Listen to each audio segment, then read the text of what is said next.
कविराज हिरोजींची मुलं येसाजी आणि सिदाजी हे स्वराज्याची सेवा करू म्हणतात असं ते म्हणाले. हा म्हणजे त्यांनी अशी इच्छा व्यक्त केली. त्यांनी अशी इच्छा खरंच व्यक्त केली. हो का करू शकत नाहीत का?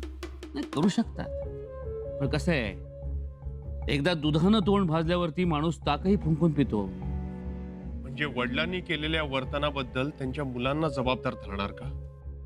नाही, तसं नाही. मग कसं? का कुणास ठाऊक, त्यांच्या चालण्या बोलण्यावरनं, वागण्यावरनं त्यांच्यात स्वराज्याविषयी प्रेम आदर आढळत नाही. आणि बाकी सगळ्यांच्यात ते आढळत. स्वराज्यासाठी आयुष्य समर्पित केलेले लोक पुढे जाऊन फितूर झाले. हिरोजी फर्जंद, अनाजी पंत यांना शंभूराजे छत्रपती म्हणून नको होते. ते झालं, संपलं, त्याचा इतिहास झाला. पण आता काय? आणि प्रत्येकावरच संशय घेत राहिलो तर स्वराज्यात माणसं जोडायची कशी कविराज? आता हे खंडोबल्लाळच घ्या, त्यांच्या निष्ठेविषयी संशय आहे का तुम्हाला? नाही, अजिबात नाही. का? म्हणजे तुमच्याच विचारांनी बघायचं झालं तर त्यांचेही वडील होतेच की कारस्थान. खंडोबल्लाळांनी आपली स्वराज्यनिष्ठा आपल्या कर्तृत्वानं सिद्ध केली आहे. अगदी बरोबर, कारण त्यांना तशी संधी मिळाली, किंबहुना त्यांच्यावर विश्वास ठेवून त्यांना ती संधी दिली गेली. मग त्याच न्यायाने या मुलांना ती संधी द्यायला नको का? त्यांनाही त्यांच्या वडिलांच्या चुकीची दुरुस्ती करायची असेल तर? मला वाटतं त्यांना संधी देण्यात यावी. तर तुम्ही म्हणताय म्हणून, तुमचा आग्रह आहे म्हणून देऊया आपण त्यांना संधी. घेऊया त्यांना सामावून स्वराज्यात. बघू.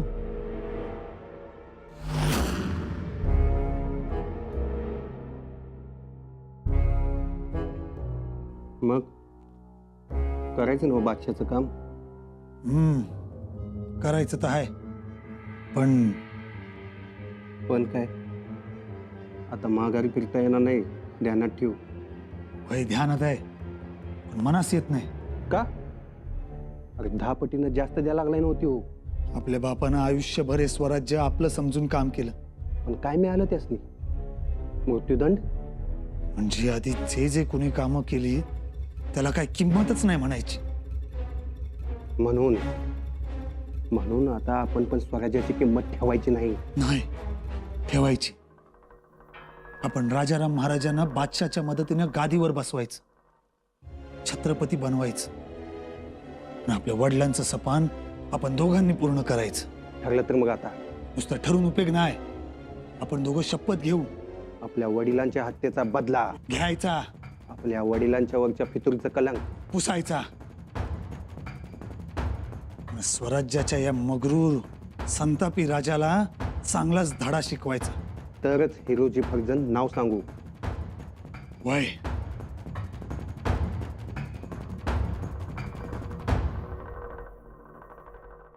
नाही ताराव, लोक आणाभाका घेतात, शपथा घेऊन स्वराज्याच्या अहिताला उकरून काढतात.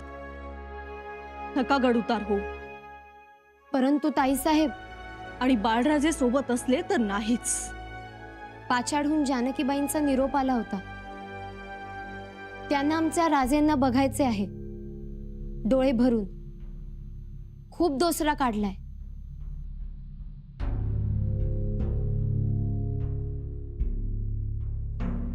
केव्हा निरोप आलाय? झाले 2 दिवस, पण आम्ही सांगायला धजावलं नाही. ताराऊ, अहो सांगायचं ना आम्हाला. त्यांना आमच्या हातचं काही खावंसही वाटतंय. असं? कदाचित जानकीबाईंना राजांना बघणं हे सुद्धा औषधच की. ठीक आहे, आम्ही काहीतरी तजवीज करतो, परंतु खूप सावधपणानं जावं लागेल. जी. राणी साहेब, हिरोजी फर्जंदांची मुलं आपल्या दर्शनासाठी आली आहेत.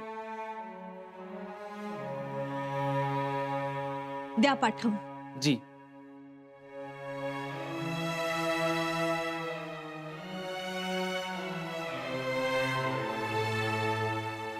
आणि साहेब, अहो उठा बरं, उठा. एवढे दिवस कुठे होतात? गड पायथ्यालाच आहोत, पण समोर यायला दजावलो नाही. राणीसाहेब, आम्हासने माफी द्यावी. होय, झाल्या गोष्टी झाल्या, त्याचं काय आता? राणी साहेब, आम्हाला बी जबाबदारी द्यावी. बाळाजी पंत चिटणीसांच्या नंतर जसं खंडोजी बल्लाळ आणि आवजी पंतांनी पुत्रवत वाढवलं, तसं आम्हाला बी धरावं.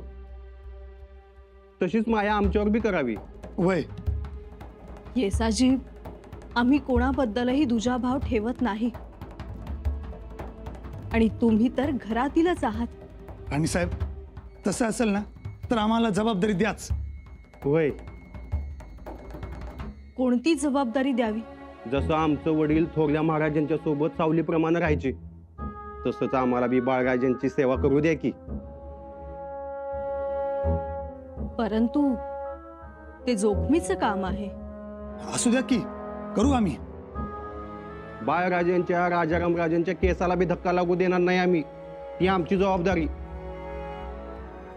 वय, आम्ही शपथ घेतो जगदीश्वराची.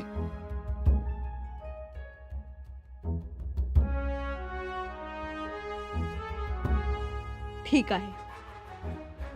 आईसाहेब, याचा अर्थ आम्हाला गड उतार होण्याची परवानगी आहे तर? हो, या जाऊन.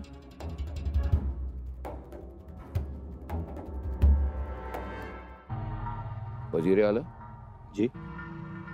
शाहबुद्दीन के पास जल्द से जल्द और फौज रवाना की जाए. जी जहाँपना, अगर आप वैसा ही चाहते हैं तो. क्या मतलब? जहाँपना, शहाबुद्दीन इतनी बड़ी फौज लेकर निकला है और उसने आज तक एक भी बड़े फतेह दर्ज नहीं की है. वजीर आला, आपके हिसाब से फतेह क्या है? फतेह सिर्फ बहुत सारे किलों को अपने कब्जे में लेना नहीं होता. शहाबुद्दीन स्वराज में घुस गया है और स्वराज में घुसने से संबा के 2 सूरमा सिपा सलार गायब हो गए. अब ये देखिए राव जी को मौत की सजा सुनाई दी गई. ये सरदार मोरे, उसको तो कालकोठरी में डाल दिया गया. ये दोनों सूरमा 10-10 हजार फौजियों के बराबर थे. इनकी ताकत खत्म करके आप यूं समझिए कि हमने संबा के 20,000 फौजियों को मार गिराया है. जहाँपना, हमने उस नजरिए से नहीं देखा था. बिना हथियार उठाए दुश्मन को मार गिराना यह आपकी नजाकत रही है. हमारे हुक्म की तामील हो. शहाबुद्दीन स्वराज के कलेजे में खंजर की तरह घुस चुका है. और ताकत दो, और ताकत. आलं का बाळराजे? येतीलच एवढं. काय करावं लागेल? लवकर निघता येत नव्हतं. आता घाई केली, त्यांना चला चला म्हणलं, पण ताराऊ येतच नव्हत्या. आता बाळराजे वाट बघतायत त्यांची. आता लवकर आल्या म्हणजे झालं. वय, अरे मोठ्या शितापीनं परवानगी मिळवल्या राणी साहेबांची. वय की. आता नेमकं बाळराजे एकटं गडाच्या बाहेर सापडतील. दादा, हा, म्हणजे आपलं काम फत्ते होणार तर. होणार, आणि ते करायचंच. रामराजेंचा जातानाच असा विश्वास संपादन करू की पुढे 2 दिवस पाचाडमध्ये आपल्यावर डोळं झाकून विश्वास ठेवला पाहिजे. वय, हा, एकदम आबदार घेऊन जाऊ. वय दादा, हा, फक्त त्या ताराऊ. होय, त्यात ते जाईत माहिती आहे मला. पण एकदा का जानकीबाईच्या सेवेत रमल्या की दुर्लक्ष होईलच नव्ह त्यांचं. वय, एकदा निघून जाऊ. गड उतार झाले की सगळ्या गोष्टी आपल्या हातात येतील. वय, हाशमासनी निरोप पाठवलाय ना. त्यासनी निरोपाबरोबर यायला सांगितले ना. वय दादा.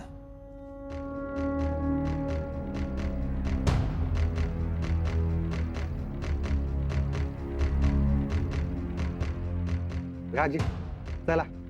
मी ना पालखी तयार आहेत. तुम्ही येताय सोबत?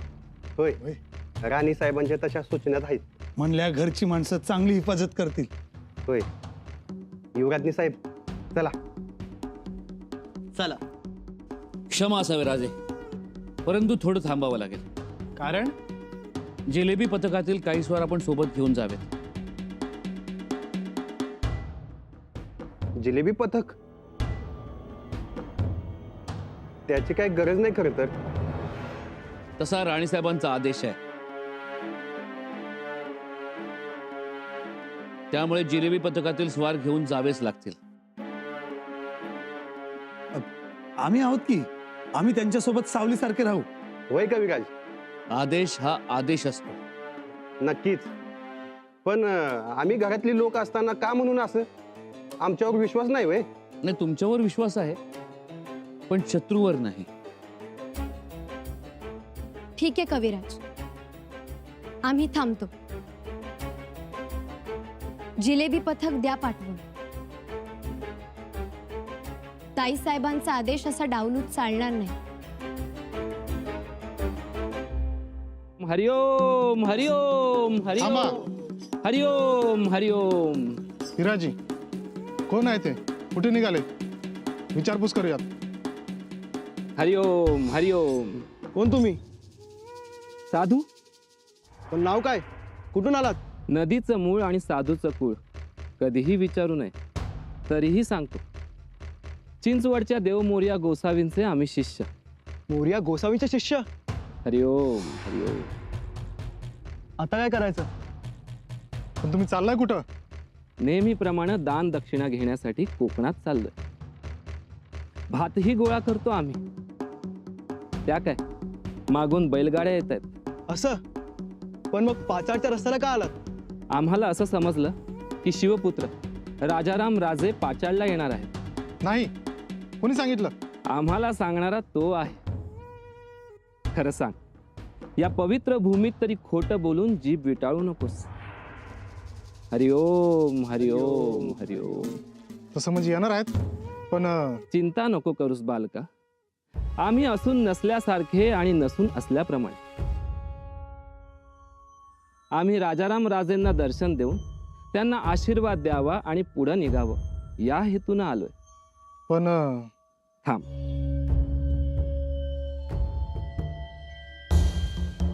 ही उदी घे.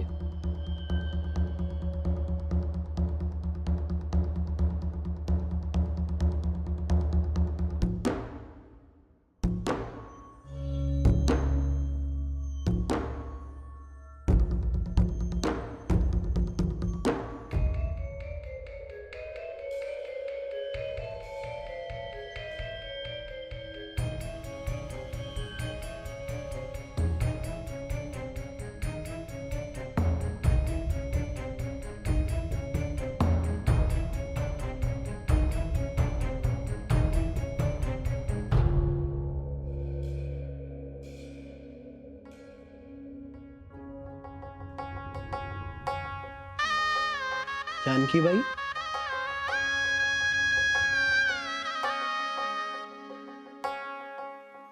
बरं झालं तुम्ही आलात. आमच्या या आजारपणामुळे लग्नात तुमचं कौतुक नाही करू शकलो. मनात खूप काही वाटत होतं, पण सगळंच राहून गेलं. कशी आहे आता तब्येत? आहे, बरीच म्हणायची. औषधांचा गुण येतोय ना? हो, मग अजून ज्वर जात कसा नाहीये? तुमच्याशिवाय गडावर आम्हाला करमत नाही हो. असं कसं?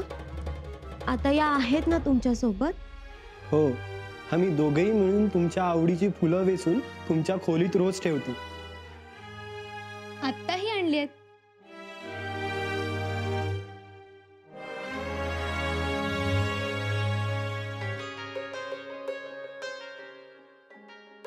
खूप छान वाटलं हो. तुमच्या आवडीची पुरणपोळी ही आणली आहे बरं का. अगं बाई, हो, तुम्हाला आवडते म्हणून स्वतःच्या हाताने त्यांनी बनवली आहेत. हो बनवणारच. एका माणसापेक्षा आमच्या सखीलाच आमच्या आवडीनिवडी जास्त ठाऊक आहे. हो का? मग आता एक माणूस स्वतःच्या हाताने तुम्हाला भरवणार आहे.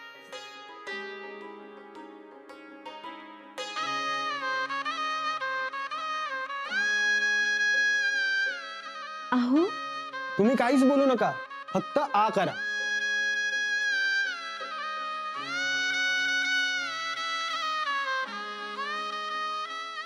बरं, आम्ही पाणी घेऊन आलोच.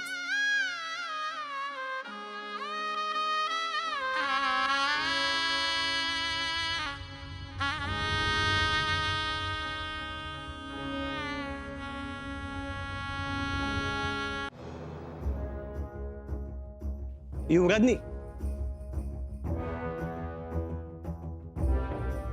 बोला. व्यापारी आपल्या भेटीस आलेत. आमच्या? होय.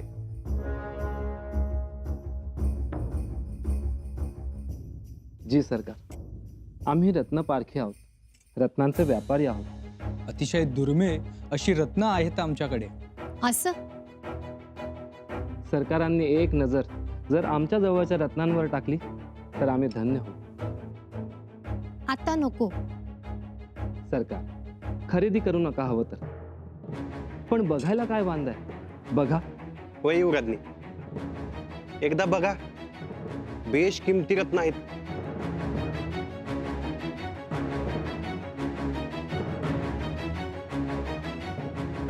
खरंच नको. आणि नका उघडू त्या. ठीक आहे, हा पाचू तर घ्या, तुमच्या मालकांसाठी घ्या. हा पाचू जर राजाराम राजेंनी त्यांच्या बोटात घातला ना तर त्यांना खूप मोठं यश मिळेल, सिंहासन मिळेल. चक्रवर्ती राजे होतील ते.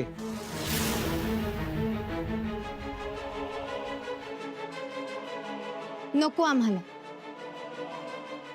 बर, हा हा हा नीलम घ्या. अहो बघा ना, हा नीलम तुम्हाला बघायला मिळणार नाही.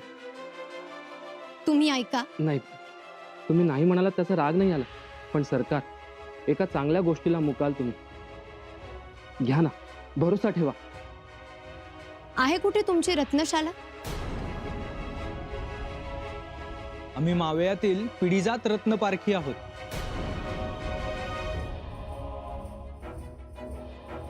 होय, हे रत्न पारखत्यात आणि उचलून घेतात.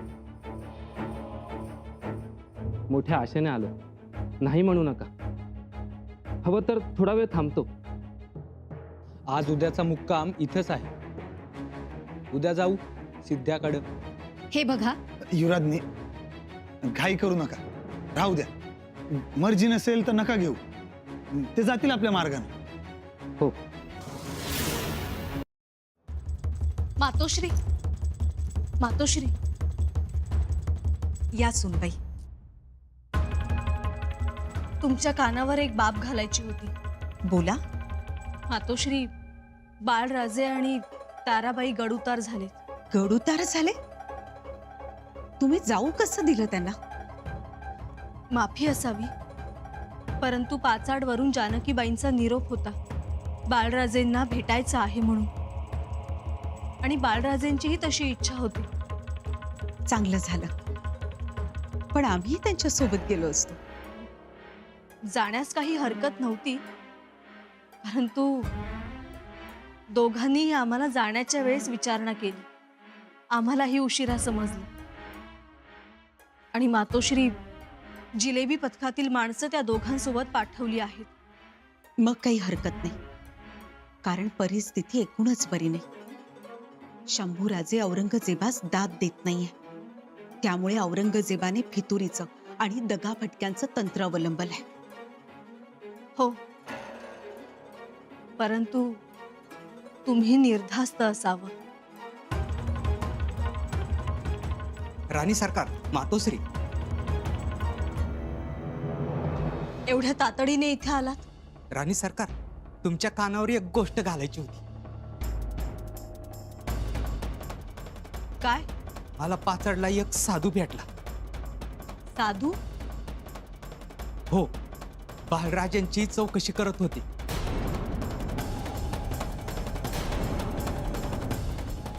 आशीर्वाद देण्यासाठी आलो असं म्हणत होते, आणि माझ्या हातात एक सुवर्ण मुद्रा ठेवली.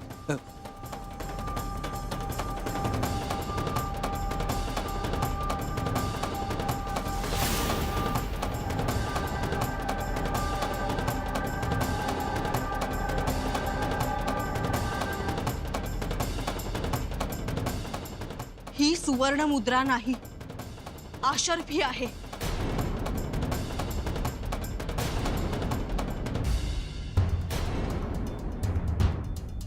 अशर्फी? साधूकडे अशर्फी?